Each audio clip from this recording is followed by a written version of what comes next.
Olá pessoal, sejam bem-vindos ao canal Entre Linhas. É o momento de nós explorarmos as entrelinhas da lição da Escola Sabatina. Chegamos aqui na 7ª lição, já quase na metade do nosso trimestre, Jesus e os necessitados. E o tema geral, meus pequeninos irmãos, que vai ser o tema da 8ª lição, fiquem ligados. Mas nessa 7ª lição aqui, nós vamos pegar então a palavra, já que o tema principal é Jesus e os necessitados, nós vamos explorar a etimologia da palavra Jesus e a relação desse nome Jesus com a missão dele. Fiquem ligados, vocês vão ver como o hebraico é rico em significados. Vamos ver também quantas Torá existem, fiquem ligados. O Cântico de Maria e a sua relação com o Velho Testamento, nós vamos ver, tem alguns cânticos lá, me parece que tem uma relação com algum cântico mais específico. E também nós vamos estudar, claro, como de costume, o verso áureo. E agora sim, Ricardo? Nós vamos ver o hebraísmo, porque o verso áureo está em Lucas 4,18, ou seja, foi escrito em grego, mas é uma referência de um texto do Velho Testamento que está em hebraico. Então nós vamos verificar essa relação e aí vamos aproveitar e fazer um paralelo já com Mateus e Isaías 61, verso 1. E quantas vezes o templo foi purificado? Foi só uma vez? Fiquem ligados, temos muitos comentários aí de Ellen White, muito pictograma e muitos teólogos também. Nós trouxemos aqui alguns comentários para vocês ficarem ainda mais ricos de conhecimento. Então, chama a vinheta e vamos lá.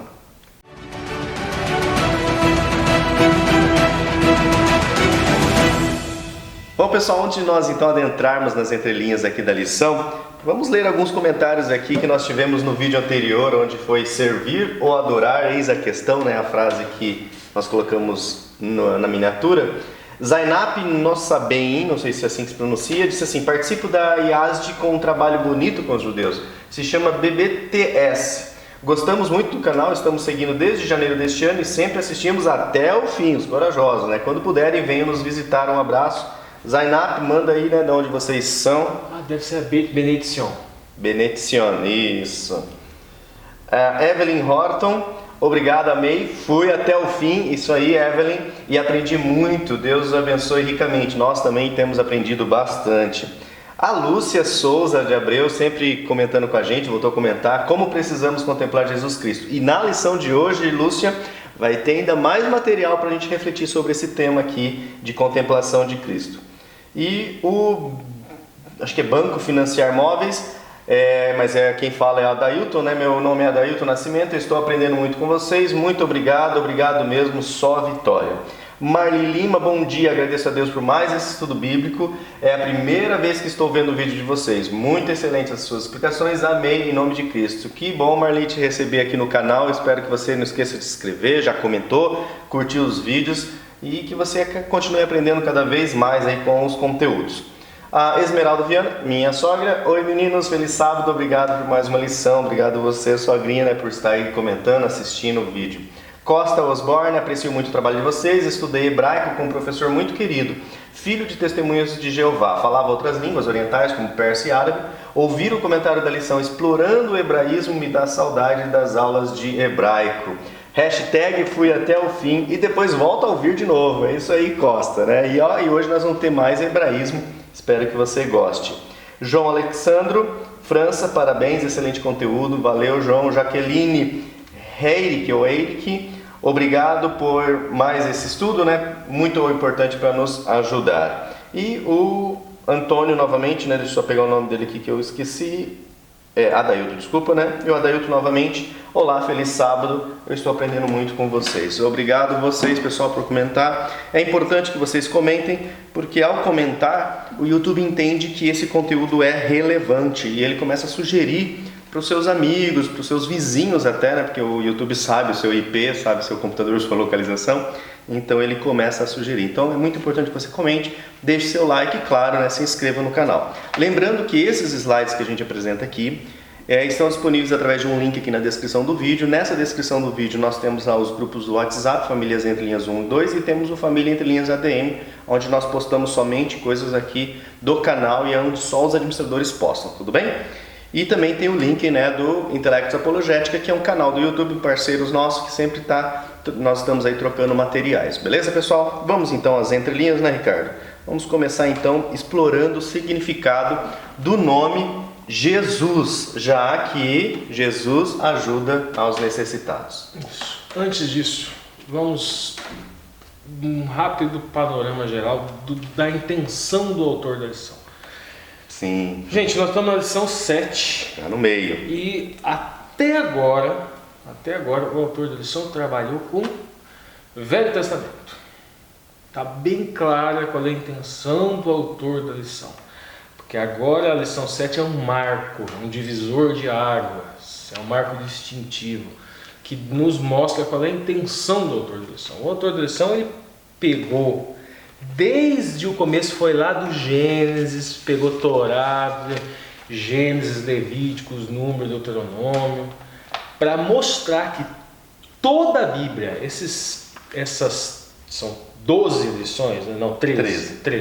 Essas 13 lições ele vai pegar da Bíblia inteira para mostrar para a gente que a mensagem central de toda ela é: meus pequeninos irmãos, servindo aos necessitados. Vai mostrar que a lei maior é a lei de amor a Deus e amor ao próximo. É mostrar ao próximo servir, é mostrar ao próximo a mesma misericórdia para com a qual Deus teve com você. E esse é o argumento dele, essa história de que ele é comunista, gente. Ele está tirando todos os elementos da Bíblia, que ele é de esquerda, que ele é sei lá o quê. Mas é besteira. Tá bom, então vamos lá. E qual daí a relação agora de servir com o nome de Jesus? Vamos lá, vamos analisar. A gente já viu anteriormente, né, que adoração, a palavra avodá, ela significa adorar, mas ela também significa servir. E agora nós temos o Mashiach.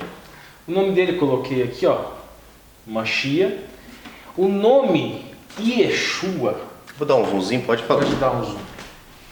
O nome Yeshua, ele deriva de Yehoshua. Yeshua seria o diminutivo de Yehoshua, mais ou menos assim. Vamos para facilitar a compreensão. Jesus seria que seria a transliteração na língua portuguesa do nome de Yoshua, e veria de Josué. Esse Yehoshua é uma forma de escrita que ela é antes do cativeiro de Babilônia. Houve evolução da escrita, mas deriva disso daqui. E Yehoshua seria o Josué. Nós vemos aqui o Yud e o Rei. Quando a gente encontra Yud e Rei aqui, está se referindo ao tetragrama sagrado. Seria mais ou menos assim: Yahué salva, ou Yahué salvação. E o nome de Yoshua está ligado a essa palavra aqui, ó, Yeshua, que significa salvação, ajuda. Qual que é o tema da lição, gente? Servindo aos necessitados, ajuda aos necessitados, assistência, prosperidade ou triunfo. A gente tem outras palavras que significam salvação que se escrevem com tem a mesma raiz. Por exemplo, Yeshá significa salvação, ajuda ou libertação. Yoshua é nosso Goel, é nosso Redentor, é nosso Libertador. Teshuá, que significa salvação, redenção. Yoshua é nosso Redentor. Vitória, a vitória da raça humana só vem através de Yeshua. Tá. Aqui a gente vai analisar isso daqui também. Olha. Tzedek significa justiça, honestidade, razão, retidão, inocência, mas também significa salvação. Tzedakah significa justiça, probidade, caridade, misericórdia, esmola, mas também significa salvação. Essas duas palavrinhas aqui, elas se relacionam a adjetivos que se aplicam a nós, mas também estão relacionadas com aquilo que nós falamos na língua portuguesa, que é salvação. Ou seja, aquela soterologia, que é o estudo da salvação, ela parte da tzedakah, que são atos de justiça e caridade. Quando nós formos analisar mais para frente outras passagens que estão na linha da lição, vai ser relevante a gente relembrar isso daqui, porque existe uma divisão entre nomenclaturas utilizadas para o judeu, para o gentil e para o chamado temente a Deus. O temente a Deus é o tzadik. Nós vamos recapitular a análise pictográfica depois do tzadik, mas uma análise pictográfica aqui de Yeshua. Por exemplo, nós temos o Yud aqui. O Yud na pictografia hebraica ele seria uma mão. Ele seria essa letrinha aqui, ó. Seria uma mão, seria um braço. O Shin, ele seria uma boca com os dentes, seria ou uma porta de entrada. Aqui, esse daqui seria um sinal massurético, e aqui nós teríamos o Ain, que é o olho, que é a letra da experiência. Então veja bem, Yoshua, ele é a mão do Eterno que nos salva, ele é a porta de entrada para a salvação. Então vocês imaginam mais ou menos o seguinte, assim, nós estamos num poço. Ele é aquela mão que nos puxa desse poço. Nós estamos em um labirinto sem saída aqui nesse mundo. Daí o Shin. Ele é a porta de entrada para que nós possamos, é a porta de saída, melhor dizendo, a porta de saída para que nós possamos sair desse labirinto. Ele é a porta de entrada para a vida eterna. E aqui o Ain é o olho. Representa a sua onisciência. Ele é o nosso guia, nosso condutor. Ele é o nosso. A experiência dele é que nos vai possibilitar a salvação. Então nós temos essa análise pictográfica e uma pequena construção espiritual, escatológica do nome de Yoshua. Lúcio vai voltar? Nós vamos trocar de slide. Na verdade a gente precisa falar sobre qual a relação, né, quantas torás existem. Sim, e depois fazer um comentário de Ellen White. Isso. Tá bom, gente, é porque aqui na linha da lição nós encontramos aqui, logo no começo, entre outras razões para a sua encarnação, Jesus veio nos mostrar como Deus é. O Mestre fez isso por meio de seus ensinos, de seu sacrifício, de sua vida. Isto é, pela maneira com a qual ele se relaciona com pessoas comuns. E lá no comentário de Ellen White, para quem tem a lição do professor com o comentário de Ellen White, fala mais ou menos assim, que não bastava a Torá na natureza. Isso. Vamos lá, não bastava a Torá na natureza, como também não bastava a Torá escrita. Então temos duas Torás, então. Isso. Então quando nós vamos lá nos escritos de Paulo, nós vemos lá capítulo 1 Romanos, capítulo 2 Romanos, ele vai falar dessa Torá na natureza que foi dada aos gentios. Ele vai explicar por que os gentios eles não eram desculpáveis perante Deus, porque na natureza se podia contemplar as características do seu caráter, na natureza. É isso que a gente vê em Romanos 1 e Romanos 2, então eles não eram desculpáveis. Depois, do finalzinho do 2 para o 3 e para o 4, comecinho do 4, a gente vê aqui a Torá escrita. Eles também não eram, os judeus não eram desculpáveis perante Deus. Depois vai no 4 e no 5, aí vai começar a falar ele cria um problema. Espera lá, ninguém é desculpável, nem judeu nem gentil, porque tinha Torá, o gentil tinha a Torá na natureza, o goim, o goi, né, os goim. Isso. E o judeu tinha a Torá escrita, não era desculpável. Ele começa a falar de Abraão, justiça imputada, e daí vem as outras Torás. Aí vem a Torá da carne, que vai me fazer seguir a natureza pecaminosa, que não é boa, e depois vem a Torá do Espírito. Então, a Torá do Espírito é que vai me fazer agir de acordo com o caráter de Yoshua, com o caráter do Eterno. Isto ao longo da vida. Quando a gente falar do Tzadik, que essa coisa vai ficar clara, e ao final eu vou fazer um resumo de tudo isso, pra gente, porque senão a gente fica fragmentada a coisa, pode acabar levando a más compreensões. Então a gente já viu que nós temos, só nesse esboço, 4 Torás. E essa Torá significa o quê? Torá é lei enquanto instrução. Só que só com a vinda de Cristo é que a plenitude do caráter do Eterno ela foi mostrada a nós.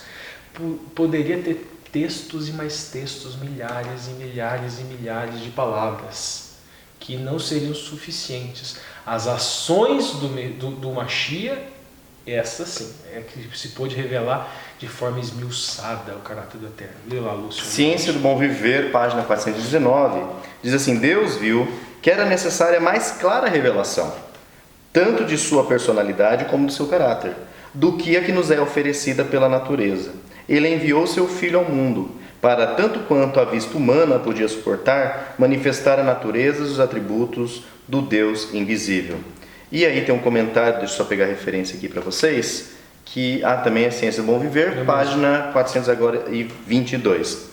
Tomando sobre si a humanidade, Cristo veio ser um com a humanidade e, ao mesmo tempo, revelar aos pecadores seres humanos o Pai Celestial. Aquele que estivera na presença do Pai desde o princípio, aquele que era a expressa imagem do invisível Deus, era o único habilitado a revelar à humanidade o caráter divino. Um detalhe interessante desse único habilitado aqui, porque no Patriarcas e Profetas fala que quando foi revelado para os anjos o plano da redenção, alguns anjos se ofereceram para tomar o lugar. Não, por que eu não posso? Sacrifique a mim, né? Porque vai explicar o Senhor. Porque não revela, e aí que está. Nós que somos trinitarianos entendemos que essa revelação do amor do Eterno é muito maior. Não, eu vou criar um lá para ir lá morrer por vocês.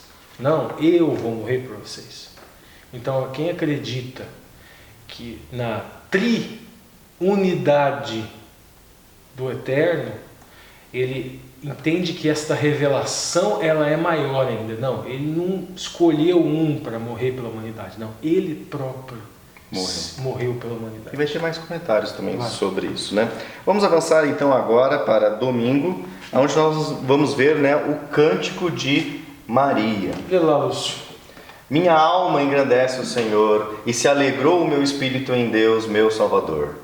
Pois ele viu a pequenez de sua serva. Desde agora as gerações hão de chamar-me de bendita. O poderoso fez em mim maravilhas, e santo é o meu nome. Seu amor de geração em geração chega a todos que o respeitam. Demonstrou o poder de seu braço, dispersa os orgulhosos, derrubou os poderosos de seus tronos, e os humildes exaltou. De bem saciou os famintos, e despediu sem nada os ricos. Acolheu Israel, seu servidor, fiel ao seu amor, como havia prometido aos nossos pais, em favor de Abraão e de seus filhos para sempre. Glória ao Pai, ao Filho e ao Espírito Santo, como era no princípio, agora e sempre. Amém. Não troca ainda, Lúcio? Bom, primeira entrelinha que a gente vai trazer aqui, esta canção de Maria, este cântico de Maria, pela tradição lhe foi dado um nome, que é Magnificat, porque na tradução não, muitos dizem que é original latino, é a primeira palavra que aparece, Magnificat, que seria esse engrandecimento ao Senhor. Agora nós vamos dissecar verso a verso com comentário de teólogos, tá bom? Então vamos lá. Primeira coisa, um comentário geral de Elicote. Lê lá pra gente, Lúcio. Aqui a canção de louvor é manifestamente baseada na de Ana, lá de 1 Samuel capítulo 2, versos 1 a 10. Tanto nas suas primeiras palavras e em grande parte de sua substância. E é até agora significativo das esperanças e, se pudermos falar, estudos da donzela de Nazaré. Isso, Ana, ela dedicou o seu filho ao Eterno. Ela não tinha filhos e ela dedicou ele para ser um profeta de Deus. E agora aqui Maria, ela vê semelhanças na emuná para a qual ela foi chamada. Isso vai ser importante para a gente distinguir hoje várias coisas. Eu já vou adiantar aqui, depois eu recapitulo, gente. Veja bem, Maria foi chamada para uma emuná específica. Não haverão várias mulheres por aí sendo engravidadas pela intercessão, pelo poder do Espírito Santo. Ela foi chamada por uma emuná específica. E outros profetas foram chamados também para uma emuná específica. Emuná é convicção interna. Ok, faz parte. Só que também no hebraico traz conotações de cargo e função. Maria foi chamada para uma emuná específica, para uma função específica. E ela identificava em Ana similaridades com a qual a emuná dela foi, para a qual emuná ela foi chamada. Abrindo parênteses, você sempre fala que tudo que aparece, tudo que você tem que refletir, tem que passar pelo filtro da Torá, né? Torá, como, né? E a gente vê aqui, vamos lá. Agora, verso por verso. O versículo 46. Eu trouxe um comentário aqui de Thomas Coke. Olha lá, Lúcio. E Maria disse: a Virgem, tendo ouvido Elizabeth, fala assim: também foi preenchida com o Espírito Santo, de modo que, sendo inspirada, expressava o sentido mais profundo de sua própria indignidade e da infinita bondade de Deus ao escolhê-la para a alta honra de ser a mãe do Messias. Bom, gente, vamos contextualizar um pouquinho historicamente. A gente tem Maria e, no caso, Isabel. Maria estaria grávida do menino Jesus, Isabel de João Batista. Os dois também tinham chamados, obviamente, para emunás distintas e específicas. Agora aqui, a gente vê esta questão do sentimento pelo qual Maria ela foi tomada. A intenção do autor da lição em Jesus e os necessitados também, a primeira coisa que a gente nota aqui é que ele deseja, né, nessa lição número 7, pegar esses exemplos. E o primeiro exemplo a se tomar é essa questão da humildade de Maria. E essa humildade não é humildade falsa. Tipo, orar a Deus, muito obrigado pela minha humildade. Mais para frente ele vai pegar o exemplo do próprio Messias, que nós vamos ver isso mais para frente. Então vamos lá, agora vamos ao 47. Meu espírito se alegra. Olha lá, Lúcio, comentário de Adam Clarke. Isso, exultado. Essas palavras são incomumente enfáticas. Mostram que a alma inteira de Maria estava cheia da influência divina e envolvida em Deus. Isso. Aqui ele pretende, obviamente, a Adam Clarke, dizer que este cântico foi inspirado pelo próprio, assim como o ventre de Maria, que o menino Jesus foi fecundado pelo Espírito, este cântico também foi bafejado, vamos dizer assim, por Ura Kodesh no ouvido de Maria. Continuando ainda o verso 47 aqui, ele diz, né, a continuação: em Deus meu Salvador. Podemos acreditar que essa escolha do nome foi determinada pelo significado do nome, implicando a obra de salvação de Deus que lhe foi dita para ser entregue a seu filho. A relação de Jesus. Aquilo que a gente falou lá no primeiro slide, aquela relação do nome dele, o porquê se escolheu esse nome. É isso que ele está dizendo aqui, que na verdade não houve uma inversão de valores. Tipo assim, coloca o nome para ver se vai acontecer. Não, já se sabia o que ia acontecer, e por isso que foi dado esse nome intencionalmente, porque o ministério dele representava tudo aquilo, toda aquela carga etimológica do seu nome, guardava relação com o seu ministério. E vai ter na lição do segundo mais detalhes. Vamos lá, 48. Albert Barnes, né? O verso ele considerou a este o estado baixo de sua serva. Desculpa. Literalmente, ele olhou para a condição baixa ou humilde de sua serva. Isto é, apesar de sua humilde posição e pobreza, ele mostrou o seu favor. Isso. Nós já falamos na lição anterior que Deus não faz distinção de pessoas. Não só não faz distinção, gente, mas os mecanismos de crescimento, vamos dizer assim, de capacidades, de aptidões desse mundo, eles são totalmente equivocados. A lógica de capacitação do Eterno, ela aparenta ser invertida. Ele escolhe os humildes, ele escolhe os simples, e mesmo quando eles escolhem aqueles que são capacitados aos olhos humanos, eles têm que passar por um processo de purificação. A gente viu na semana passada Moisés. O exemplo de Moisés teve que ficar 40 anos. Vamos repetir, gente. Moisés era mais ou menos como se o cara tivesse estudado em Harvard. Em Harvard, né? Do Egito. Isso. E daí ele teve que esquecer tudo aquilo para exercer aquela emuná pela qual ele foi chamado.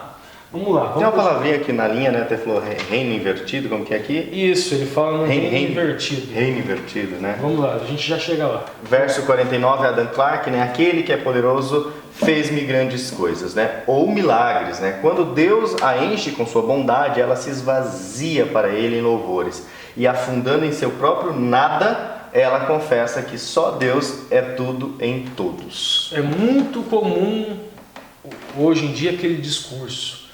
Você precisa se amar, você precisa se amar primeiro para as outras pessoas amarem você. Não, você precisa amar a Deus sobre todas as coisas e a próximo a si mesmo. Você tem que... O alimento ao eu, o alimento ao ego, o copo cheio, não adianta você tentar colocar alguma coisa que vai o quê? Transbordar. Porque isso é tanto... É só recipiente vazio que você consegue encher alguma coisa. É tão invertido porque Maria, ao receber essa emuná, ela poderia, eu sou né? Se fosse o homem, eu sou o cara, né? Mas eu sou a mulher, né? Porque eu vou receber o Salvador. E é o que Adam Clarke comenta. Na verdade, ela se esvazia, se afundando no seu próprio nada. Ela confessa que... E se afundando no seu próprio nada é que se pode se encher do Espírito de Cristo. Tem uma aplicação prática direta para nós, né? Para quem é professor de escola sabatina, se é um diácono, nada. Nós somos nada. Vamos lá, continuando.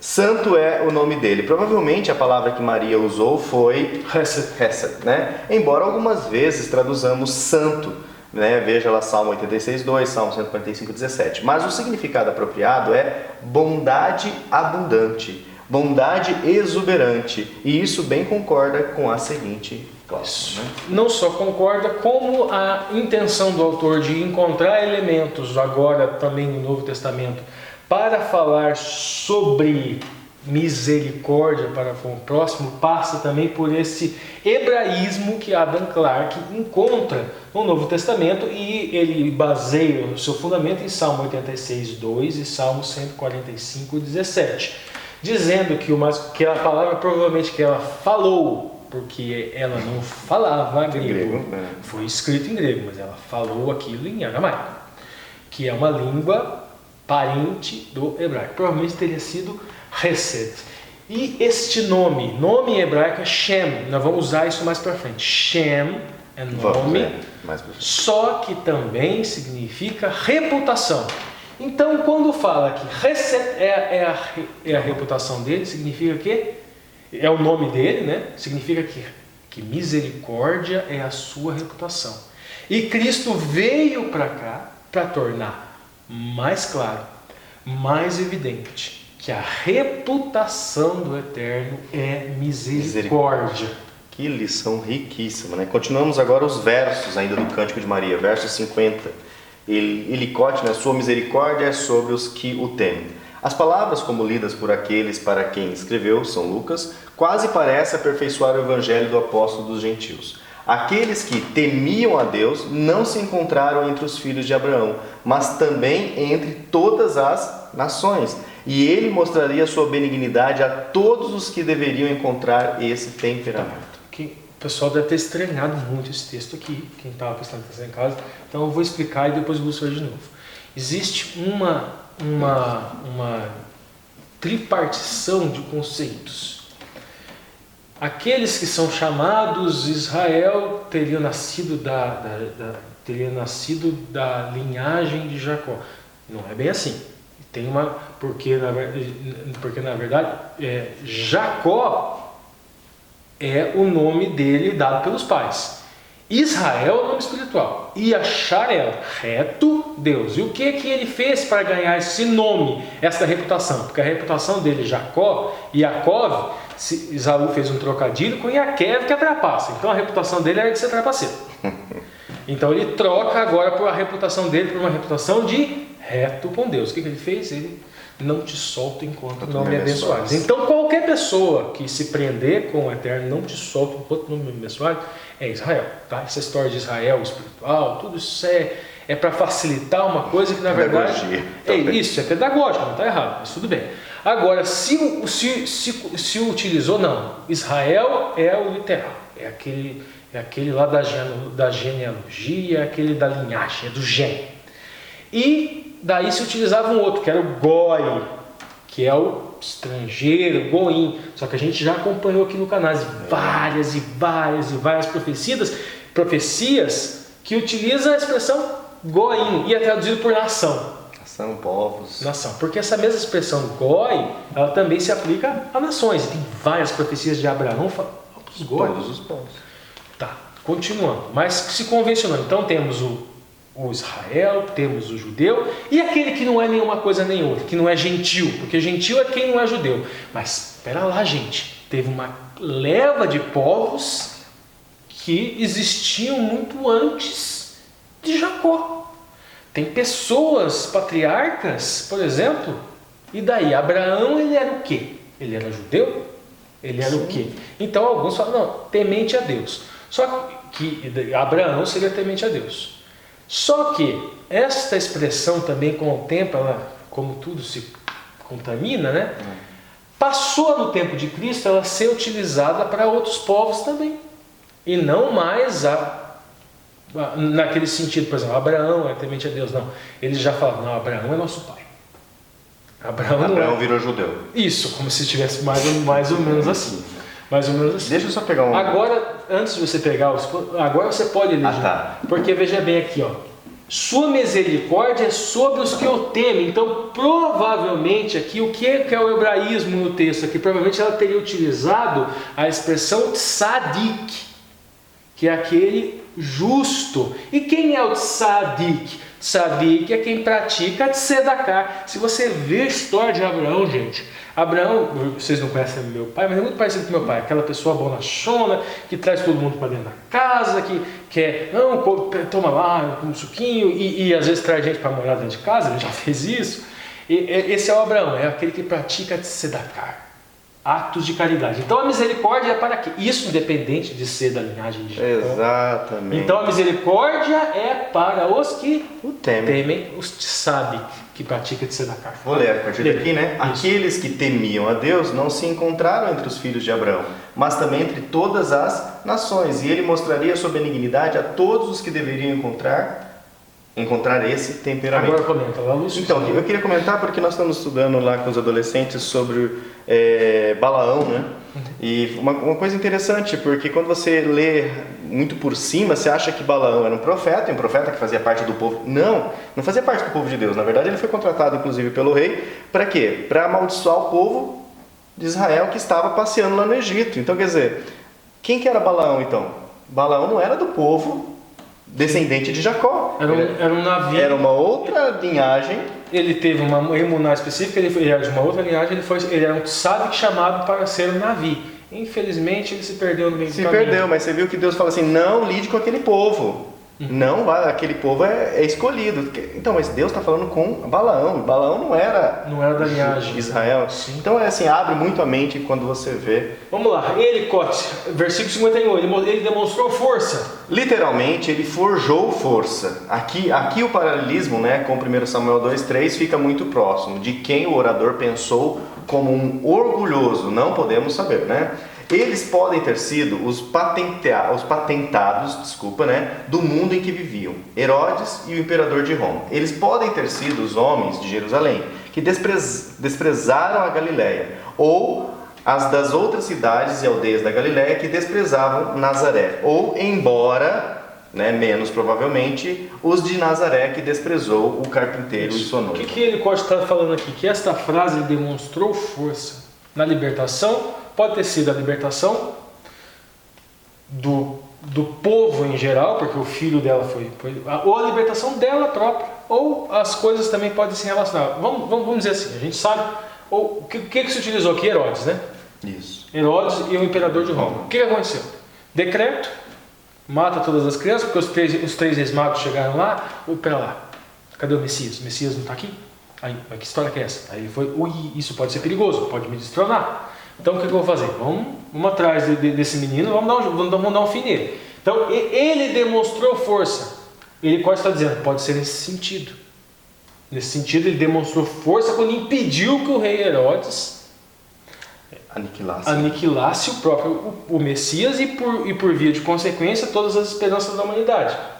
Poderia ser aqueles que desprezavam a Galileia. Poderia ser aqui aqueles que desprezavam Nazaré. É isso que ele está querendo dizer aqui. Vamos lá. Desprezar em que sentido aqui em Nazaré, na Galileia? Quando ela foi dar à luz, quando estava esperando o Messias. Isso, tem um vídeo do Rodrigo Silva que ele fala que ele desenvolve um raciocínio que ele fala que provavelmente ela não chegou batendo na porta de um hotel, olha, eu tenho dinheiro, não tem vaga, não. Provavelmente ela teria ido à casa de parentes. E os parentes, nós não temos lugares. Nós não temos lugar. Então ela provavelmente teria sido rejeitada pelos seus. Dá uma procurada na internet aí, Rodrigo Silva, lá o Nascimento de Cristo, lá que vocês vão encontrar mais informações. Aí vamos lá, Lúcio, agora para o 52. Ele derrubou os poderosos de seus assentos, que está no cântico, né? Ou tirou potentados de seus tronos. Isso provavelmente alude à remoção de Saul do trono de Israel e ao estabelecimento do reino na pessoa e na família de Davi. E como Maria falou profeticamente, essa declaração também pode aludir à destruição do reino de Satanás e seus aliados e à prevalência final do reino de Cristo. Isso. Quem está acostumado com o canal, gente, é muito comum, por exemplo, vou dar um exemplo aqui, Salmo 23, você pode ler de duas maneiras diferentes o Salmo 23, 1. E isso faz parte da língua, não é que uma é certo e errado. Não, foi escrito para que você lesse das duas maneiras. E profecia muitas vezes tem aplicação dúplice, a gente já viu isso aqui no canal. E neste caso aqui, provavelmente ele derrubou os poderosos de seus assentos. Nós teríamos aqui um arquétipo que Saul foi destronado para que viesse a linhagem de Davi. De Davi é que vem a linhagem do Messias. Então isso estaria relacionado com Satanás, que é chamado de príncipe desse mundo, mas é um príncipe usurpador. Ele está ocupando o trono indevidamente. E o Messias vem para prevalecer no final. Assim como Davi prevaleceu sobre Saul, Cristo prevalecerá sobre Satanás. E ele que é o verdadeiro rei desse mundo, rei e sacerdote. Lê lá do 53. Elicote, né? Ele encheu a fome, né? É interessante observar a maneira como a canção da Virgem antecipa as bem-aventuranças do Sermão da Planície, conforme relatado por Lucas lá no capítulo 6, 21. As palavras, como aquelas das bem-aventuranças, têm tanto suas realizações literais quanto as suas realizações espirituais. Isso, o único detalhe que eu vou trazer aqui que fala a questão aqui da bem-aventurança. A palavra hebraica seria asherei. Essa palavra está relacionada à felicidade, mas ela também carrega uma conotação de marcha. Então, quando você escuta a expressão bem-aventurado é aquele que marcha feliz. Então, é um estado constante de bem-aventurado, não é uma felicidade passageira. Então, o bem-aventurado não, é aquele que carrega... Não é porque ganhou o salário hoje ou 13º, né? Tá bem-aventurado. Não, ele carrega a felicidade ao longo da vida, ao longo da marcha, ao longo da caminhada. Mesmo os buracos. Vamos lá, 54. John Wesley, né? Ele ajudou o seu servo Israel, enviando o Messias, e o verso 55, John Wesley comenta para sua semente espiritual, todos os verdadeiros crentes. A gente vê no 53, ele encheu a fome. Veja bem, gente, um processo de... Agora, nós vimos Maria lá no começo, um processo de esvaziamento. E o Messias, que nós vamos ver mais para frente, que ele não julgou por usurpação de ser, ele se esvazia, mas ele vem para encher o faminto. Só que você precisa estar com fome. Recipiente cheio, não tem como ele colocar nada, está cheio de outras coisas. Se a pessoa não tiver com fome, ela não vai sentir vontade de se alimentar disso. Aí John Wesley fala, ele ajudou seu servo Israel. Ok, Israel já falamos anteriormente. Toda aquela pessoa que se prende, não te solto enquanto o Senhor não me abençoares. Aqui, para a sua semente espiritual, ou seja, todos os verdadeiros crentes. Isso já está associado ao conceito de achar reto com Deus. Vamos lá, vamos. Tem dois comentários rápidos aqui, né, de Ellen White, em O Desejar Todas as Nações, na página 98, principalmente para os líderes, nós, líderes da igreja. O nascimento de um filho a Zacarias, como o filho de Abraão e o de Maria, visava ensinar uma grande verdade espiritual, verdade que somos tardios em aprender e prontos a esquecer. Somos por nós mesmos incapazes de fazer algum bem. Mas o que não somos capazes de fazer, o poder de Deus há de operar em toda a alma submissa e crente. Por meio da fé foi dado o Filho promessa. Mediante a fé é gerada a vida espiritual e somos habilitados a realizar as obras da justiça. E depois ainda ela comenta aqui, deixa eu pegar a fonte, Testemunhos para a Igreja, volume 5, páginas 317, ela diz assim: não oramos demasiadamente, mas somos por demais tardios em dar graças. Caso a amorável bondade de Deus suscitasse mais ações de graças e louvores, teríamos incomparavelmente mais poder na oração. E ela comenta mais sobre como nós devemos louvar a Deus por tudo que Ele faz, louvar a Deus diariamente.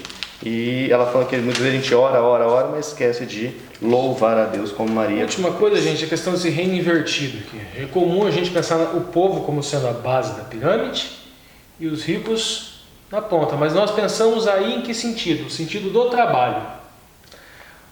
Chão de fábrica, Exatamente. gerente, Exatamente. supergerente, CEO. Mas a base da pirâmide seria o povo, seria o trabalhador. Agora aqui, neste reino invertido, um reino onde o princípio é Hesed, onde o princípio é Tzedakah, Hesed, misericórdia, Tzedakah, atos de caridade e justiça, o ato de caridade e justiça será voltado para quem? Para quem necessita de caridade. O necessitado, o pobre, é o alvo primário. Então, o abastado, ele tem a obrigação de focar os seus esforços para aquele necessitado. Então é o inverso, é o que Deus deu o dom das posses, ele tem uma emuná específica, fé, função. Qual é a função do rico nesse mundo? Ajudar aquele que tem necessidade. Ele tem, então é invertido, começa pelo aquele que tem as posses. Na verdade, tudo é de Deus. Você é só mordomo. Se você é um bilionário, porque Deus lhe deu esse dom. E se você é um bilionário, você tem essa emuná específica, essa função de ajudar aos necessitados. Você pode ter outras necessidades espirituais, isso todos têm. Mas nós estamos falando aqui de necessidades materiais. Gente, sem dinheiro a pessoa não come, ela não se alimenta, ela não tem condições do mínimo existencial. Se ela não tiver um dinheiro suficiente para garantir o mínimo existencial, os outros irmãos, nesse sentido é que é invertido. Por quê? Na lógica do capital, é o quê? Quem tem mais é mais importante, né? Que deve ter prioridades. O foco do trabalho, do serviço, era para com o chefe. Agora é o inverso. Né? Vale comentar aquilo que a gente estava falando. Às vezes, você, claro, tem que satisfazer as necessidades financeiras, mas eu queria só colocar aqui, às vezes, um bom dia, né? Como vai, para todos que lhe servem, para todos que trabalham com você, quem tem altas posições na sociedade. Isso tem um comentário, né? Daqui a pouco vai ter o comentário no próximo slide aqui. Declaração da missão de Deus, a lição de segunda-feira. E aqui, na verdade, está o quê? O verso para memorizar, porém, lá na citação onde Lucas foi buscar, né? Exatamente. Aqui é questão daquilo que o Lúcio falou, aquela questão do hebraísmo, né? Isso. Então, primeiro lá, Lúcio, lê lá um comentário que vai nos dar um preâmbulo. Olha só o que Ellicott diz. No calendário dos judeus modernos, as lições de Isaías correm paralelamente com as do Deuteronômio. O capítulo que ele leu é a segunda lição para o dia da expiação. Então aqui ele está dando um contexto.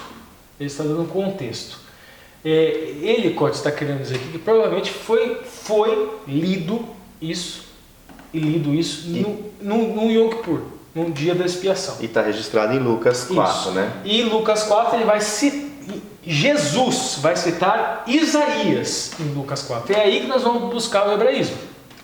Por enquanto a gente vai ver só a parte de pictograma. No próximo slide nós vamos ver o paralelo. Mas dá uma olhadinha lá em Lucas 4, 18 e 19. Lê lá pra gente. O Espírito do Senhor é sobre mim, pois que me ungiu para evangelizar os pobres, enviou-me a curar os quebrantados de coração, a pregar liberdade aos cativos e restauração da vista aos cegos, e pôr em liberdade os oprimidos, a anunciar o ano aceitável do Senhor. Isso Lucas 4, já tem as marcações. Já tem as marcações. Ó, a pregar liberdade aos castigos, a marcação. Isaías 61, a restaurar da vista dos cegos.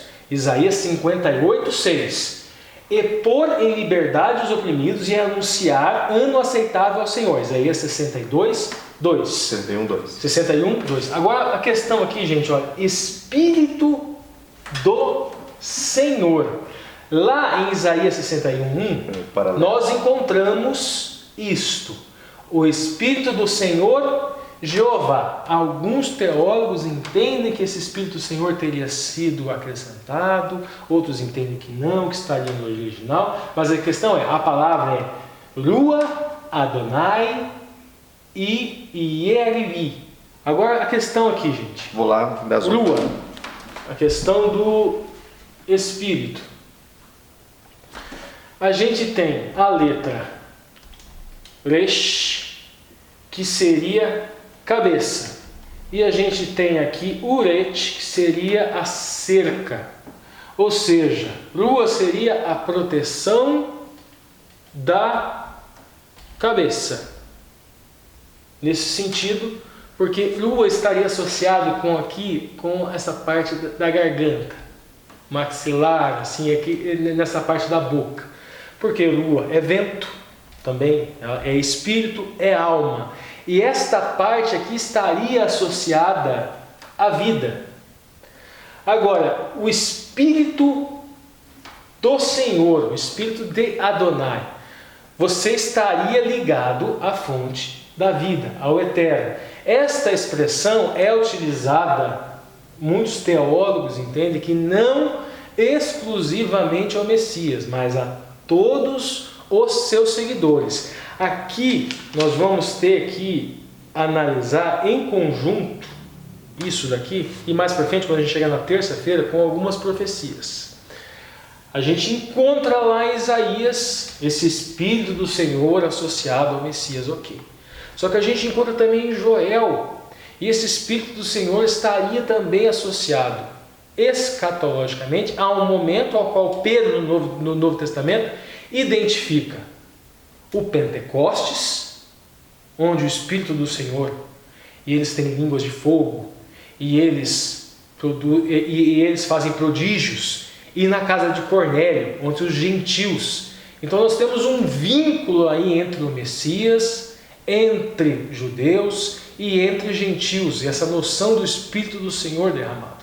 Esse Espírito do Senhor foi derramado em Jesus para que pudesse ser derramado para judeus e para que pudesse ser derramado a gentios, ou seja, para que pudesse ser derramado aos não-judeus, utilizando aquele jogo de linguagem que Maria utilizou lá no cântico, para os sadik, para o temente a Deus, todo o temente a Deus. O Espírito do Senhor é derramado sobre eles. Vamos lá, Lúcio. Agora vamos continuar aqui. Rua significa vento, espírito, alma, atmosfera ou lado. Agora, esta expressão que é utilizada aqui, ó, porque o Senhor me ungiu. Aqui, ó, essa expressão aqui é a expressão Mashiach. Nós falamos aqui no canal Yoshua HaMashiach, é Jesus o ungido. Mas o que tem a ver essa relação de tudo ungido? Essa palavra aqui, Mashiach, ela vem de Shah, significa baixar, curvar, afundar-se, ser desprezado, humilhar-se. Então a etimologia, a raiz da palavra Mashiach, que é ungido, está relacionada a um curvar-se, provavelmente porque no ato de ungir o rei ele se curvava, mas aquilo também era um ato simbólico de humilhação, de humildade perante o Eterno. Agora, veja bem, se normalmente esse ato de ungir era com azeite ou óleo, que era utilizado, e essa palavra, gente, é shemen. Shemen seria azeite ou óleo. É da mesma raiz de Shem, que significa nome, reputação, fama. Então, a pessoa ungida com óleo, ela estaria, na verdade, sendo ungida no nome, na reputação do Eterno. Ela estaria se curvando para o nome, para a reputação do Eterno. Vamos lá, a gente já viu fotografia de lua, agora vamos aqui. Chá, seria o baixar-se. Aqui a boca, que se alimenta, e o ure, que é a letra de adoração. Veja bem, o requisito do povo de Deus é justamente esse. Você precisa estar, para você se alimentar, você precisa ser um copo vazio. Aquilo que a nossa sociedade não apregou hoje como as nossas atualizações. E o urete, que é a letra da adoração, do serviço. Agora o shemen, que a gente encontra aqui na pictografia, essa mesma letra, que seria o shin, é a boca que se alimenta. O nun, que é a letra da água, se alimentar da água da vida. O men é a água, gente. Shin, se alimentar, do men, a água, e nun, a semente do Evangelho. Então, este azeite seria, numa escatologia, numa análise espiritual, seria justamente isso para nós hoje. O se alimentar de Cristo, que é a água da vida, e o se alimentar da semente do Evangelho, a semente da Boa Nova. Shem, aqui ó, se alimentar da água da vida, da reputação do Eterno, da fama do Eterno, que nós podemos conhecer quando Ele se fez carne, quando Yoshua veio a nós. Ou seja, você se alimenta da água da vida estudando o exemplo de Cristo, que é o que o autor da lição começa a fazer agora, da lição 7 em diante. E por último aqui a questão do Shana, que seria ano. Esse Shana aqui, gente, o Lúcio vai ler, eu acredito, nos próximos slides.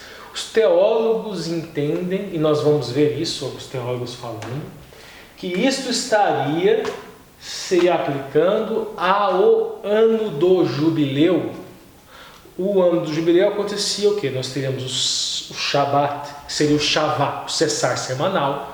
Nós teríamos o cessar da terra, que acontecia a cada 7 anos. E depois de 7 vezes 7, 49 anos, no ano 50, o ano seguinte seria o ano do jubileu, onde teria o cessar das desigualdades. Os escravos eram libertos, as dívidas elas eram perdoadas, e a terra que tinha sido vendida, ela volta para aquela família de origem. Então, vamos lá. Agora o Lúcio vai avançando aqui, vai ter várias opiniões de Adam Clarke. Comentário de Adam Clarke, lê lá.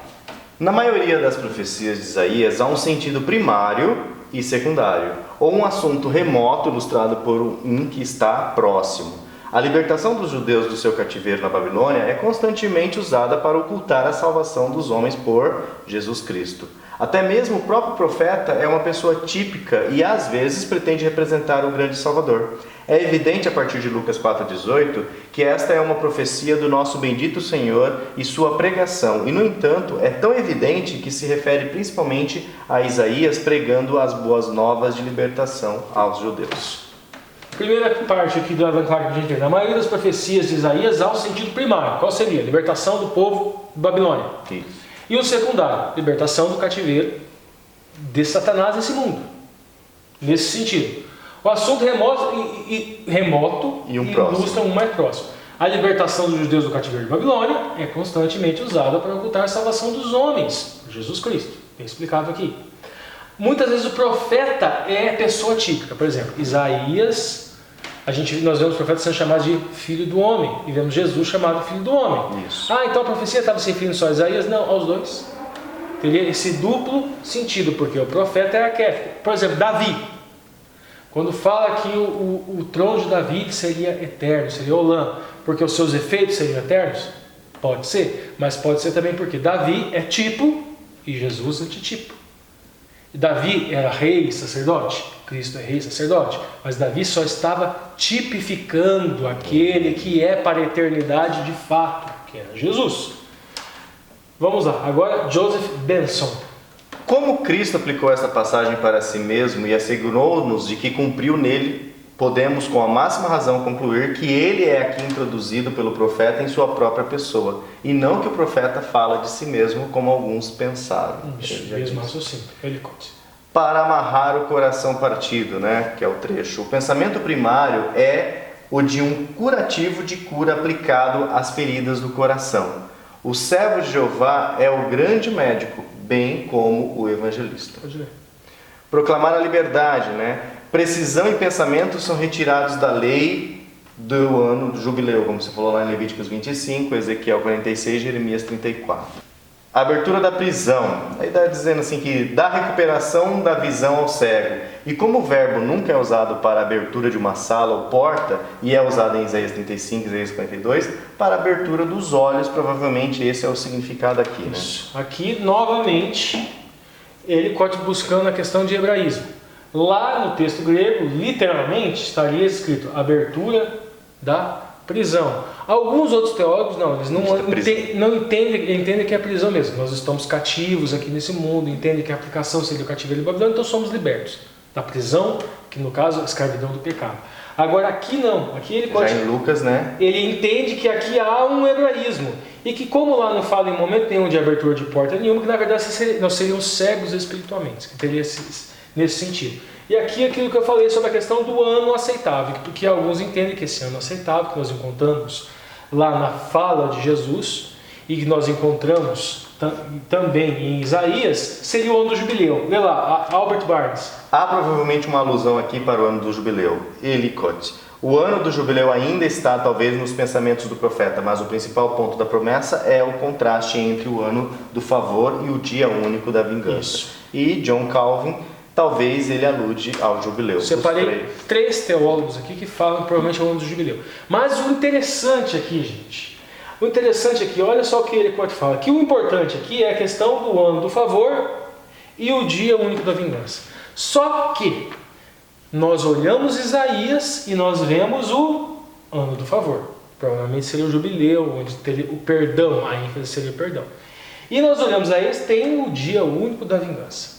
Porque para todos aqueles que não têm receita com o próximo, todos aqueles que julgam o próximo será julgado mesmo. Será julgado na mesma medida. Eles serão julgados na mesma medida. Então, para aquele que destila vingança, para aquele que destila uma régua com medida perfeita para ver o próximo, ele vai ser com essa mesma régua, ele vai ser medido. Desvaloriza o serviço alheio, o seu também. O seu também será. Aquele patrão que diz assim: maldito cheque dos funcionários, a pessoa trabalha para você viver e o cheque dos funcionários é maldito.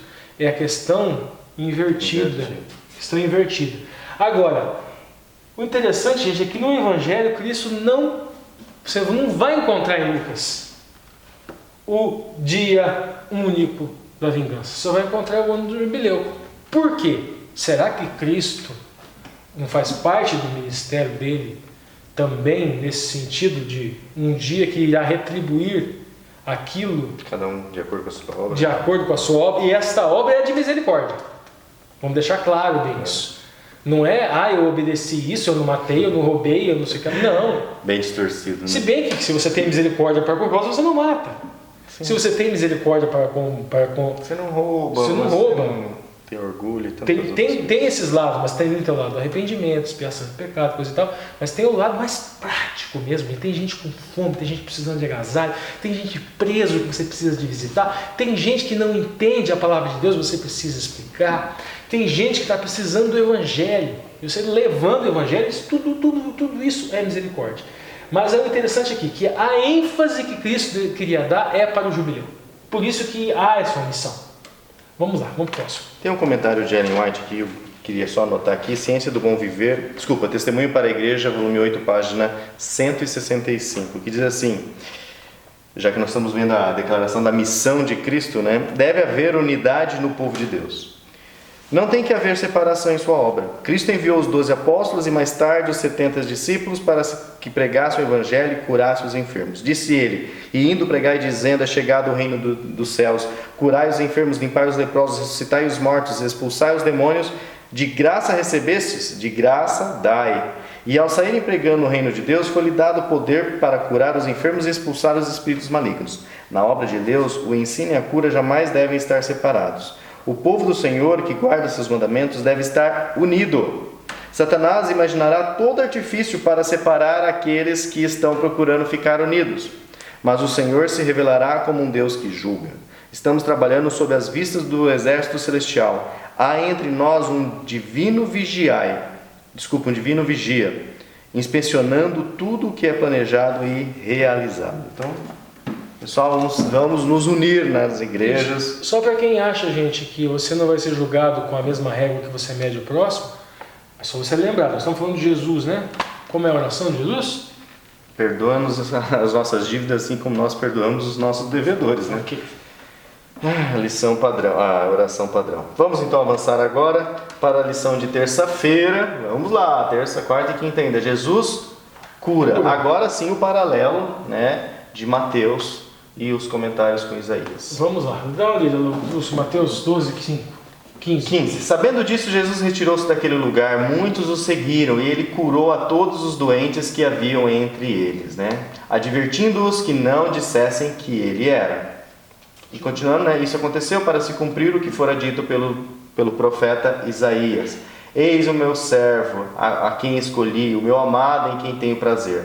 Porei sobre ele o meu espírito, e ele anunciará justiça às nações.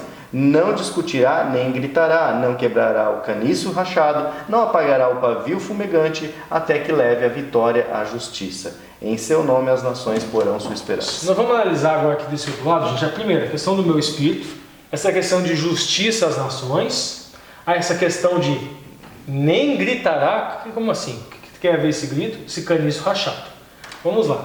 Está aqui do ladinho, aqui. Lê lá, Lúcio. Isaías 61:1, porque é esse o texto que ele está citando aqui em Mateus. Novamente, o Espírito do Senhor Jeová está sobre mim, porque o Senhor me ungiu para pregar boas novas aos mansos. Enviou-me a restaurar os contritos de coração, a proclamar a liberdade aos cativos e a abertura de prisão aos presos. Isso. Aí a gente já vê a relevância. Lê o comentário de Adam Clark, vai. E ele mostrará o juízo aos gentios, né? Isto é, ele publicará o evangelho aos pagãos. Para a palavra... Aqui responde a palavra, né, que é o mishpat, do profeta.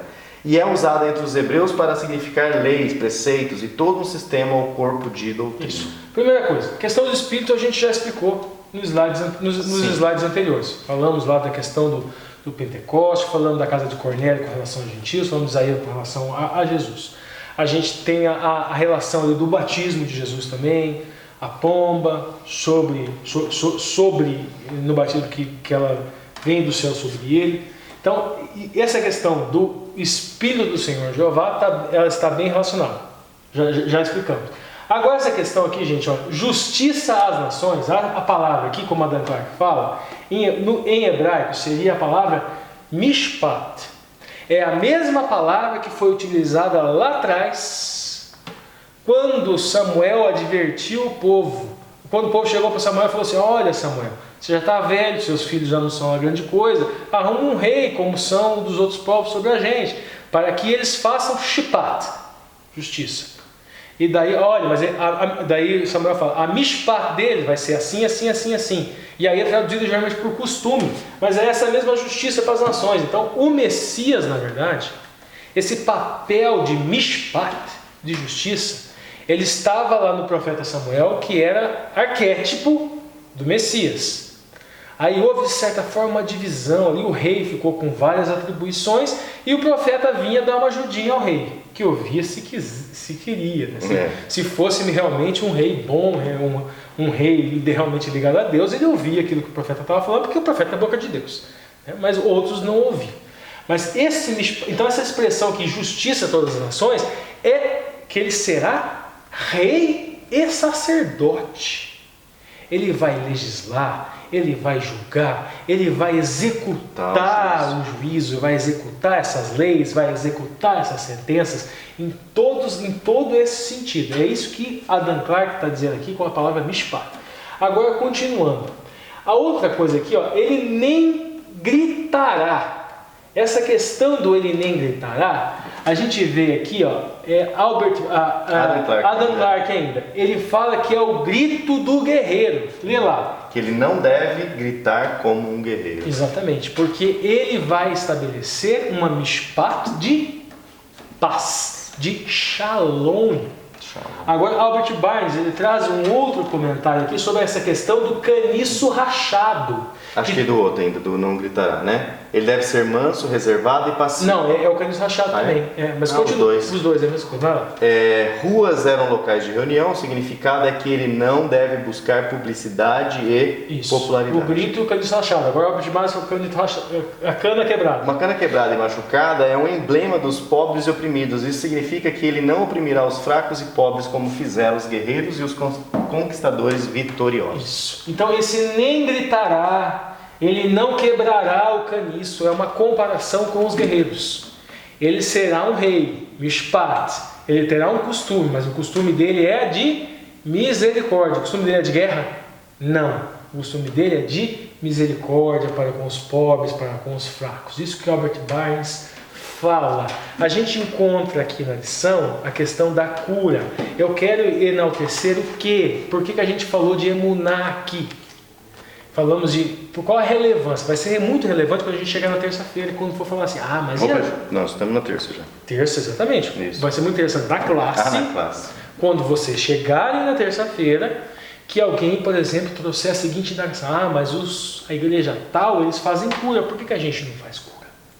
Gente, existem a emuná é cargo e função, tá? Então, cada um é chamado para uma função em um momento escatológico próprio, específico. Então, o próprio Mashiach, ungido de Deus, que é quebrado, é humilhado, ele também uma emuná específica. Não são todos. Agora vai aparecer um monte de filho de Deus. Aí não. A emuná dele era só dele. Ele era o filho de Deus, é diferente. A emuná de Abraão, a função de Abraão, se a gente começar, por exemplo, Igreja Católica, você é católico, Maria Redentora, ela não foi chamada para ser emuná, gente. Cristo foi chamado para ser emuná, função. Agora vamos pegar para sair por aí, não, Cristo chamou para eu sacrificar meu filho. Não, Abraão foi chamado para aquela emuná, para aquela função. Agora, Jesus chamou os discípulos e os demais para a cura, pregação. Isso, agora Jesus cura. Jesus faz aqueles milagres. Ele foi chamado para aquela emuná, para aquela função específica. Ele passa aquilo para os discípulos, porque naquele momento escatológico específico estaria se cumprindo a profecia de Joel. Judeus e gentios, caso de Cornélio. Hoje nós temos hospitais, temos várias outras estruturas, e nós temos pastores falseando milagres.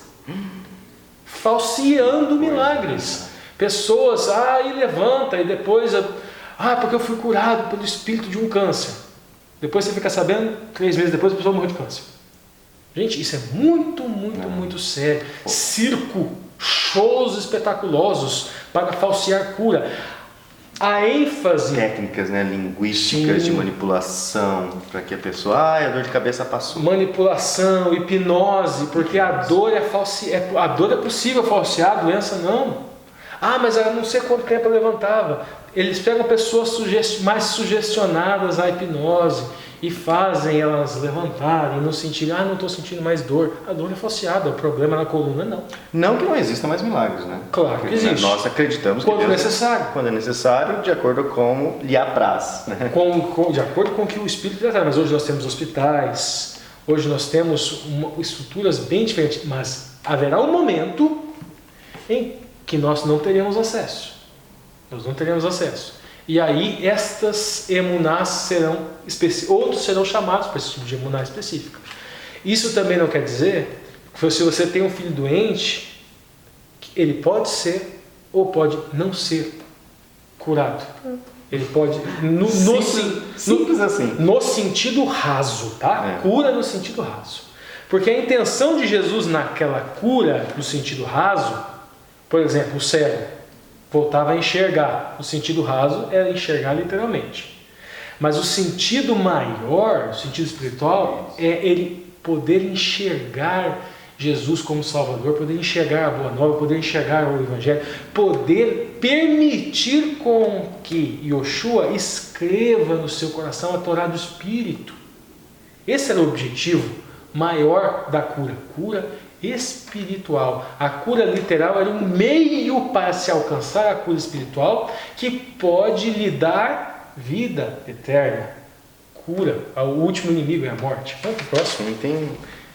Tem comentário? Tem um comentário aqui, inclusive, o Conselho sobre Saúde, página 34, já que a gente está falando aqui de hospitais, de saúde e cura. A terna simpatia do Salvador era despertada para a caída e sofredora humanidade. Olha a nossa semelhança. Se vocês são seus seguidores, devem cultivar compaixão e simpatia. A indiferença para com os sofrimentos humanos deve dar lugar ao mais vivo interesse pelo padecimento dos outros. A viúva, o órfão, o enfermo e o moribundo sempre precisarão ser ajudados. Eis uma oportunidade de proclamar o Evangelho, apontar Jesus, a esperança, a consolação de todos os homens. Quando os sofrimentos do corpo tiverem sido aliviados, e vocês tiverem demonstrado o mais vivo interesse pelos aflitos, o coração se abrirá e vocês então poderão verter nele o bálsamo celestial. Se estiverem olhando para Jesus e dele retirando conhecimento, força e graça poderão comunicar sua consolação a outros, pois o Consolador está convosco. Poderão atingir as alturas para os quais o Espírito Santo os chama. Verdadeira religião significa viver a palavra na vida prática. Ou seja, no comecinho ali ela fala que aquelas curas literais, rasas, eram para na verdade, e assim nós devemos ser um pressuposto para uma cura maior. Abrir o coração, exatamente. Ele fazia o cego ver, abrir os olhos, para que pudesse abrir o coração daquele cego. E não só do cego que abriu o coração, mas de todos que estavam próximos e presenciou aquele. Quarta-feira? Vamos para quarta-feira, purificando o templo. Quantas vezes o templo foi purificado, nós vamos ver. Isso, gente, porque aqui, a questão da purificação do templo, tá? Eu separei aqui, Calvino, João Calvino, John Wesley, Adam Clarke, Ellicott e Adam Clarke. Para quê, gente? Porque nós temos, está na própria linha da lição aqui, falando o quê? Que nós lemos, qual a importância do fato de que esses relatos semelhantes foram contados em todas as narrativas do Evangelho. Por que será que o autor da lição falou relatos semelhantes? Ele falou, gente, porque na verdade foram em duas oportunidades que houve a purificação no templo. Uma no começo do ministério de Cristo e uma no final, próximo ali ao final do seu ministério, próximo à sua crucifixão. Tem um lado escatológico, obviamente, em cima disso, porque veja bem, nós temos um lado escatológico até 2.300 de manhã, o santuário será purificado. A gente tem, talvez, aí uma demonstração do Yom Kippur, que se ocorreu em 1844. Também um link escatológico, assim, um vínculo escatológico com aquilo. A gente vê esse comentário de que são dois também, não só nesses teólogos que eu separei aqui, mas também em Ellen White. O Lúcio vai ler para a gente. No princípio de seu ministério, isso lá em O Desejar de Todas as Nações, página 155. Cristo havia expulsado do templo os que manchavam por seu profano tráfico. E sua atitude severa e divina encheu de terror o coração dos astutos comerciantes. Ao fim de sua missão, ele foi outra vez ao templo e o encontrou de novo profanado como antes. As condições eram ainda piores. O pátio do templo estava como um vasto curral de gado, com os berros dos animais e o agudo tinir das moedas. Misturavam-se o som de iradas altercações entre os traficantes e ouviam-se entre eles vozes de homens no sagrado ofício. Os dignatários do templo empenhavam-se, eles mesmos, em comprar e vender e trocar dinheiro. Tão completamente se achavam dominados pela cobiça do lucro que, aos olhos de Deus, não eram melhores do que ladrões. Aqui o comentário do teólogo que eu trouxe é para a gente não cometer equívocos. Cristo foi chamado para uma emuná específica, para uma função específica. Dá uma lidinha no comentário de John Calvino aí para o pessoal que acha que está certo eles entrarem na igreja chutando banco. Não há razão para duvidar que ele se declarou rei e sumo sacerdote que presidiu o templo e a adoração a Deus. Isso deve ser observado para que nenhum indivíduo se julgue autorizado a agir da mesma maneira. Esse zelo de fato pelo qual Cristo foi animado para fazer isso deve ter tido em comum por todos os piedosos, mas para que ninguém, sob pretexto de imitação, apresse-se sem autoridade, devemos ver o que nosso chamado exige e até onde podemos proceder de acordo com o mandamento de Deus. Então vamos tomar cuidado, gente? Vamos pedir para Deus para a gente entender perfeitamente para qual emuná nós somos chamados? Interessante, né? Porque você vai estudando a Bíblia, você vai aprendendo muitas coisas. Mas você vai aprendendo sobre a emuná alheia. Claro. Aí você tem que saber, não é que você vai fazer todas aquelas emunás, né? Você vai ser profeta, você vai ser Raquel, você vai ser Ruth, você vai ser Isaac, você vai ser... Nem todo mundo vai gerar o Filho de Deus. Pessoal. Nem todo mundo vai ter que levar o filho lá para ser sacrificado. Tem muitos. Nem todo mundo, gente. Vai acontecer, mas agora aconteceu com Jó. Jó foi chamado por emuná específica. Então, vamos fazer bem a distinção das coisas. Cristo fez isso por quê? Porque ele era rei e sumo sacerdote. Então, se você for rei e sumo sacerdote, você pode entrar na igreja chutando banco. Porque, não, isso aqui está tudo errado. Não. E chuta banco, derruba banco, começa a apontar dedo. Não, pera lá. Primeiro que Jesus não fez isso. No começo do seu ministério, gente, o sacerdócio dele é sacerdócio segundo a ordem de Melquisedeque. E aquele templo era para adorar ele, né? Teoricamente. E aquilo lá representava o seu ministério. E o detalhe, um ministério que não acabou. Ele continuou a purificar o templo. Mas que templo? Que santuário que ele purificou? Que foi até 1844. E que esse processo ainda continua. O Yom Kippur, nós estamos em pleno Yom Kippur. Exato. Ainda não começou Sukkot. Sukkot é milênio, gente. Sukkot, a festa de Sukkot, ela ainda escatologicamente não aconteceu. Nós estamos vivendo o Yom Kippur. Ele está exercendo esse sacerdócio aqui e cuja tipificação estava sendo manchada, porque o sacerdócio dele não é um sacerdócio de exploração, troca de moeda, venda de animais para obter ganho, para obter lucro. O ministério dele é de receita, é de misericórdia. Vamos ler John Wesley. John Wesley, ele expulsou tudo o que vendeu e comprou, pombas e bois para sacrifício. Ele os expulsara 3 anos antes, João 2,14, dizendo-lhes que não tornassem aquela casa uma casa de mercadorias. Após a repetição da ofensa, ele usou palavras mais afiadas. No templo, isto é, no átrio exterior, onde os gentios costumavam adorar. Mateus 21:12 também. Isso. Agora vamos lá. Marcos 11:15. Lê o comentário de Adam Clark. Eles veem vários manuscritos e versões, tem novamente a palavra grega. Isto foi no dia seguinte após a entrada triunfante de Nosso Senhor em Jerusalém, pois na noite daquele dia ele foi para Betânia e alojou-se lá, Marcos 11:11 e Mateus 21:17, e retornou na manhã seguinte a Jerusalém. Então eles vêm. Agora vamos lá, ele corte. Veja as notas em Mateus 21 e Marcos 11, Lucas aparentemente concorda com Mateus ao pensar na expulsão dos cambistas que ocorreram no mesmo dia da entrada. Sua narrativa é aqui menos descritiva do que as 3. O que acontece aqui, gente? Todos esses comentários aqui seriam um único fato, que seria a purificação do templo no final do seu ministério. Então estariam relacionados. Agora, João 2,13 seria o relato do primeiro momento, no começo do seu ministério. Lê lá o comentário de Adam Clark. Esta foi a primeira Páscoa após o batismo de Cristo, início do ministério. O segundo é mencionado Lucas 6:1, o terceiro João 6:4 e a quarta, que foi aquela em que ele foi crucificado, João 11:55. Aqui o Adam Clark ele faz o comentário de todas as comemorações da Pessah pela qual Cristo passou. E que na primeira Páscoa, após o batismo de Cristo, teria acontecido a primeira purificação do templo. Último comentário aqui na lição de quarta-feira, antes de nós irmos para o último tema aqui da lição, em Patriarcas e Profetas, páginas 252.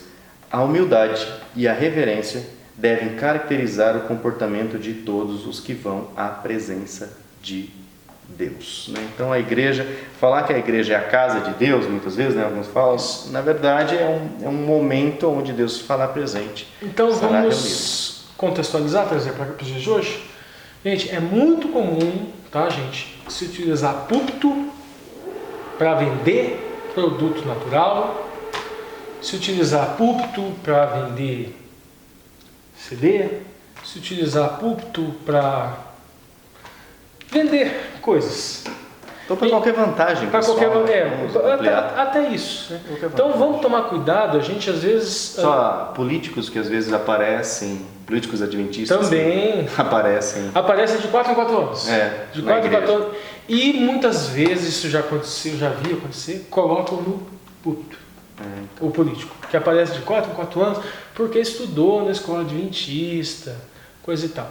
Mas eu queria focar, gente, nesse tipo, tem muitas pessoas, não vou questionar a sinceridade deles, muitas vezes são cristãos sinceros, mas eu até peço que eles peçam para Deus, sinceramente. Eles se utilizam, alguns são mal intencionados mesmo, tá?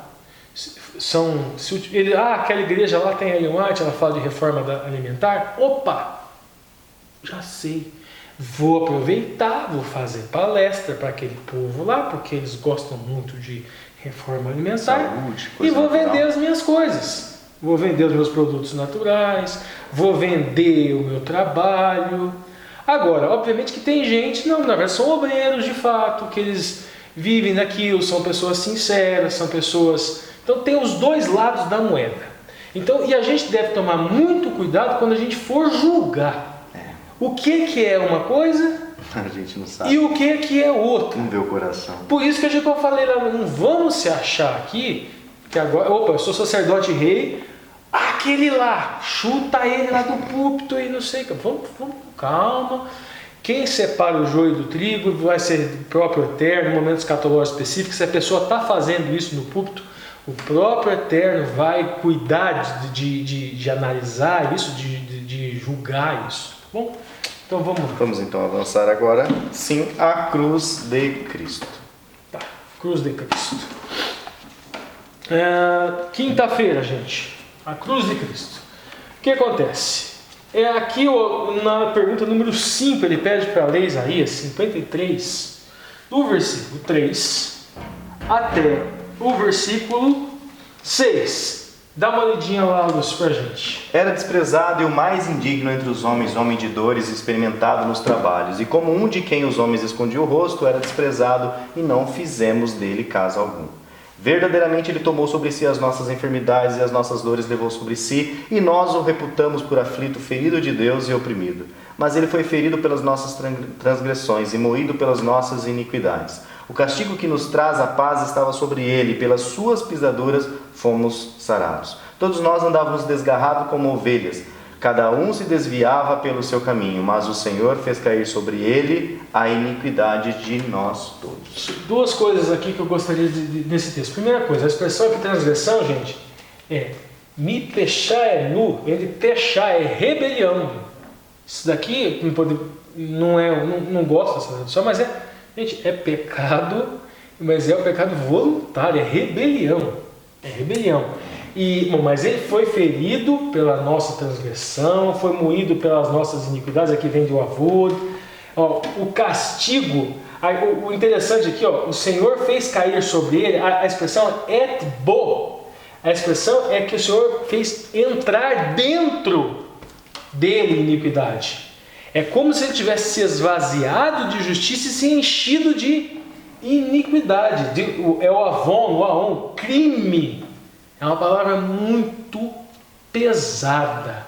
É uma palavra no sentido seguinte, gente, nós somos criminosos. E criminoso condenado. Então o nosso crime foi retirado de dentro de nós e foi colocado dentro de Cristo. Dentro. E aí vem aquela interpretação contrária ao senso, que é o Evangelho, que é a Boa Nova. Que é o que? Você se esvazia do seu eu para você se encher da justiça dele. O que é isso? É a santificação. O Alexandre não está aqui hoje. Ele iria comentar provavelmente do livro do Knight, que fala sobre os momentos da salvação. O momento da justificação e o momento da santificação.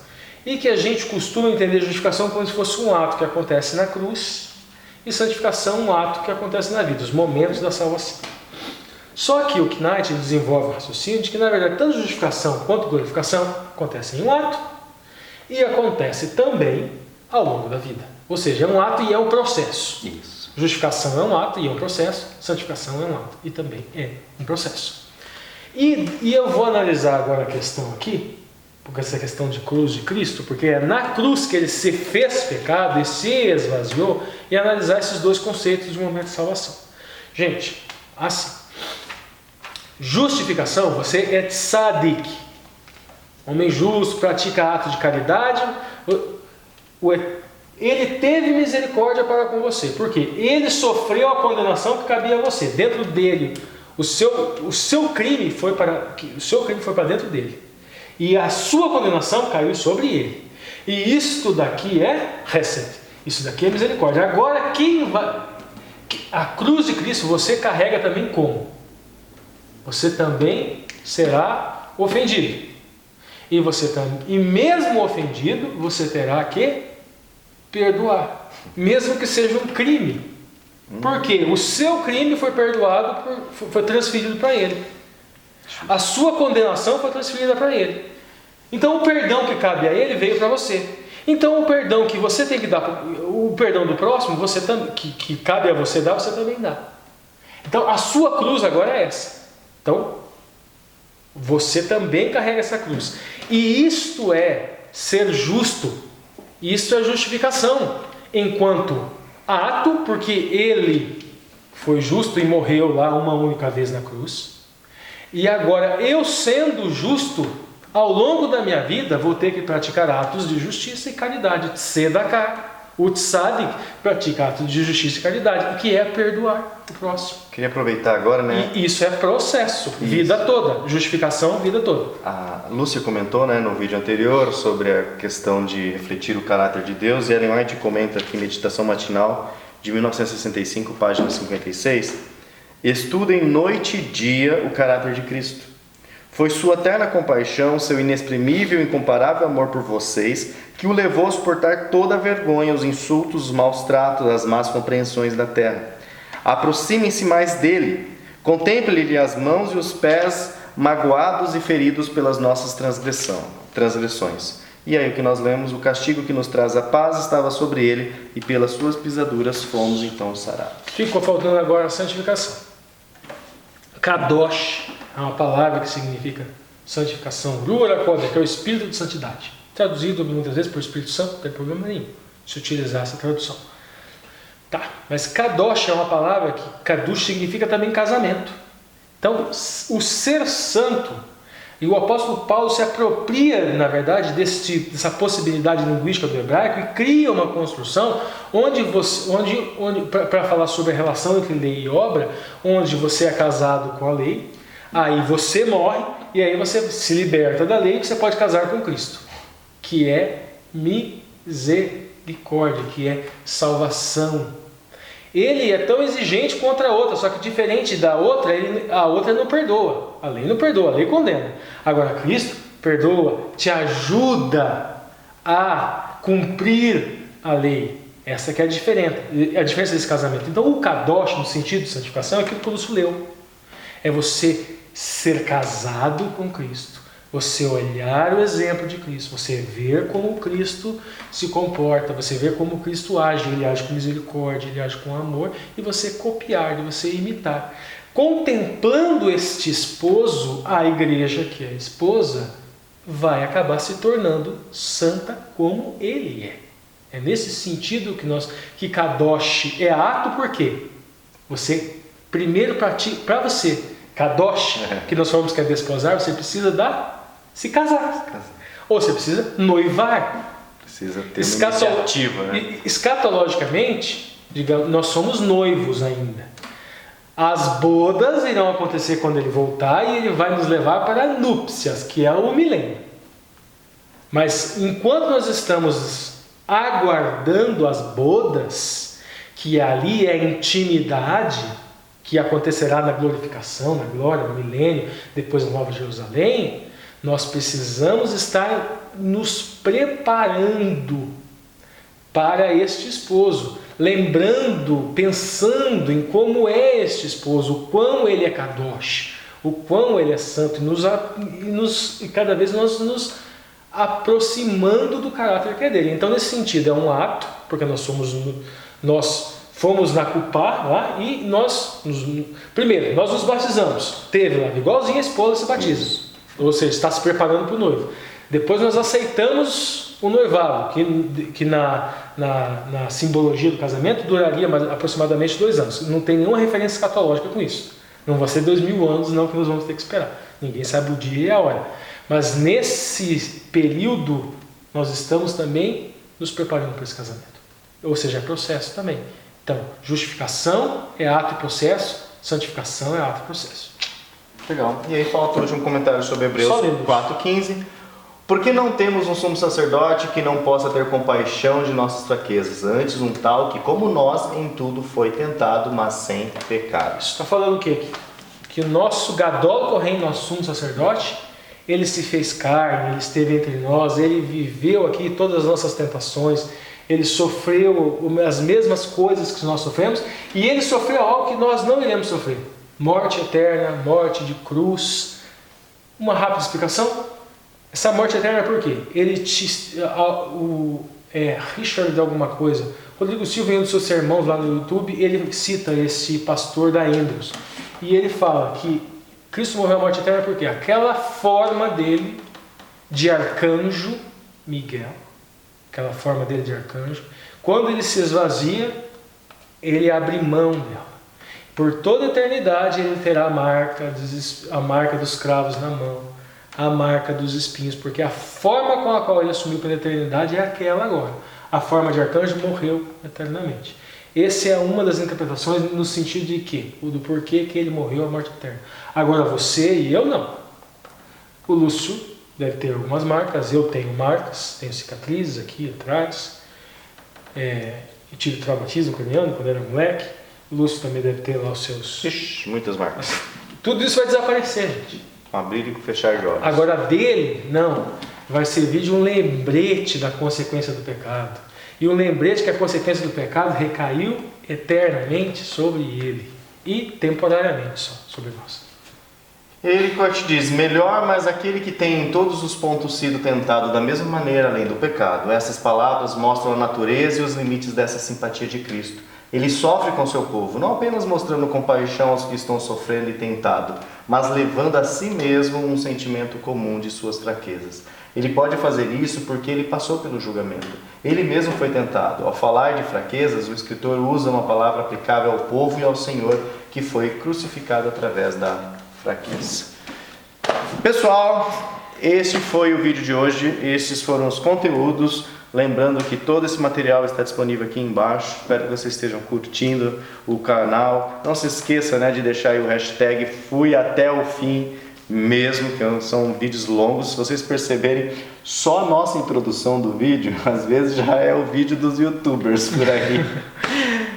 Pessoal, é difícil, mas é muita coisa e nós temos... Mas é que tá, é para quem quer se aprofundar. Exatamente, espero que vocês estejam gostando, então se manifestem. É muito importante a gente receber esse feedback de vocês, como a gente leu aqui no início do vídeo, muita gente curtindo, muita gente aprendendo e principalmente nós aqui que estamos aprendendo ao preparar todo esse material. Então, não se esqueça de deixar seu like, se inscrever no canal e propague esse material para o máximo de pessoas aí que vocês puderem propagar nas suas redes sociais. E nos vemos então na 8ª lição e aí sim sobre os pequeninos. Vamos auxiliá-los. Tchau, tchau.